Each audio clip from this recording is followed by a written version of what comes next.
Yeah, and I think I got one. Halo, Assalamualaikum warahmatullahi wabarakatuh. Perkenalkan, nama saya Kamardi Agit, BP 18,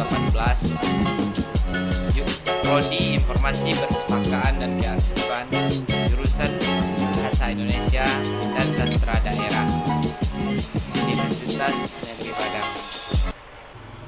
Kali ini kita akan membahas dua buah judul buku. Yang pertama, Siberkreasi Demokrasi Damai, dan Yuk Jadi Gamers Cerdas Melalui Literasi. Tapi kali ini kita akan berfokus kepada literasi digital.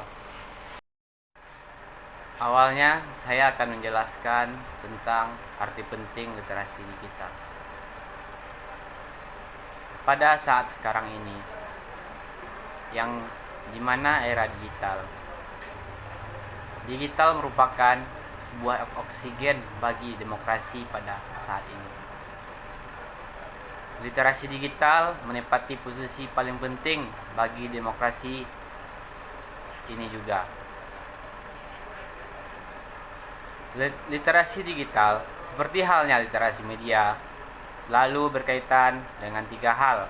Yang pertama sekali, informasi, kompetensi, dan kehidupan sosial warga.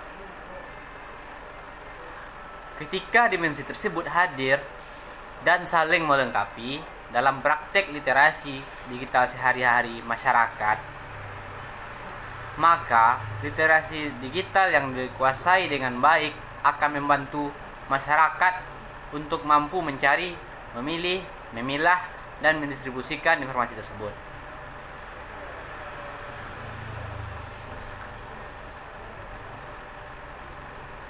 Literasi digital masyarakat dapat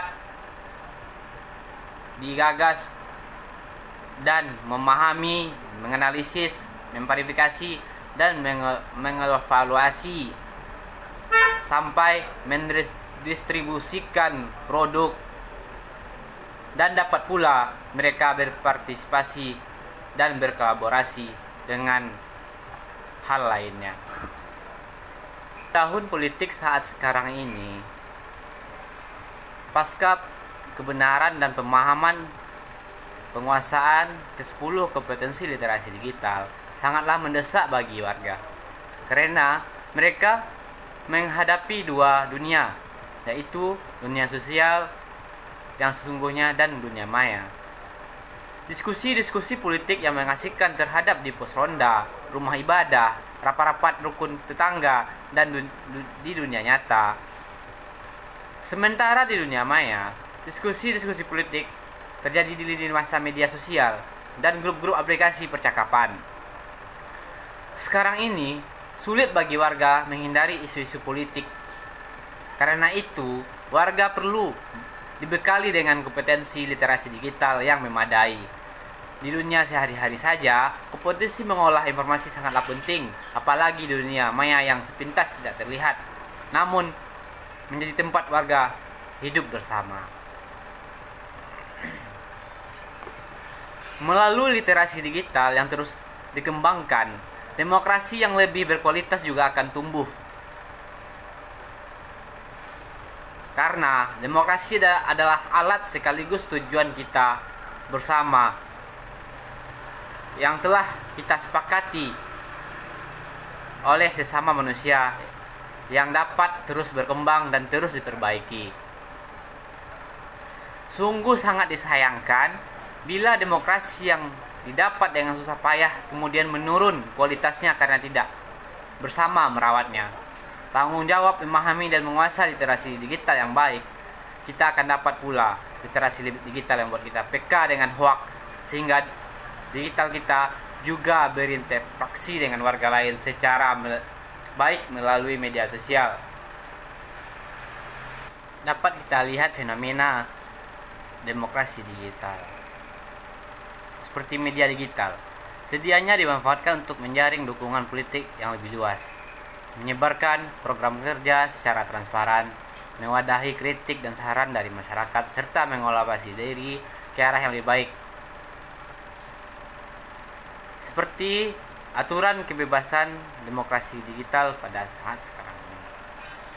Kebebasan demokrasi digital pun terkesan lemah kendali karena adanya pemaknaan kebebasan sebagai pemenuhan atas hak asasi individu dan hak asasi manusia lainnya.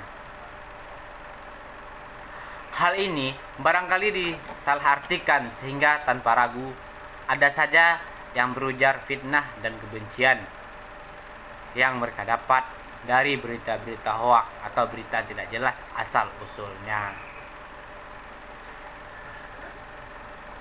Bebas berkomunikasi era digital ini bukan berarti bebas semuanya, tetapi kebebasan berdemokrasi era digital ini memiliki aturan-aturan tertentu yang sudah dilindungi oleh negara kita sendiri, seperti Undang-Undang 1945 khususnya dalam bab 9H Hak Asasi Manusia pasal 28E ayat 2, setiap orang berhak atas kebebasan meyakini kepercayaan, menyatakan pikiran dan sikap sesuai dengan hati nuraninya. Ayat ketiga, setiap orang berhak atas kebebasan berserikat, berkumpul, dan mengeluarkan pendapat. Dan pasal 28F, setiap orang berhak mengembangkan pribadi dan lingkungan sosialnya, serta berhak untuk menyampaikan informasi dengan menggunakan segala jenis saluran yang tersedia. Selanjutnya, pasal 28J ayat 1, setiap orang wajib menghormati hak asasi manusia orang lain dalam tertib kehidupan bermasyarakat, berbangsa, dan bernegara.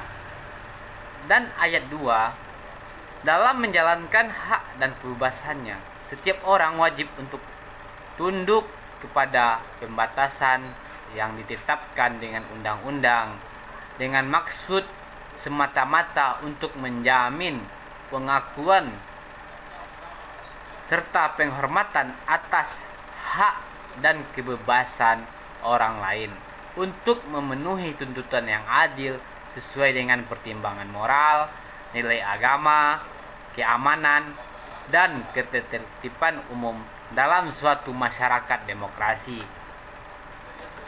Inilah batasan yang tidak bisa semena-mena diabaikan oleh setiap masyarakat lainnya.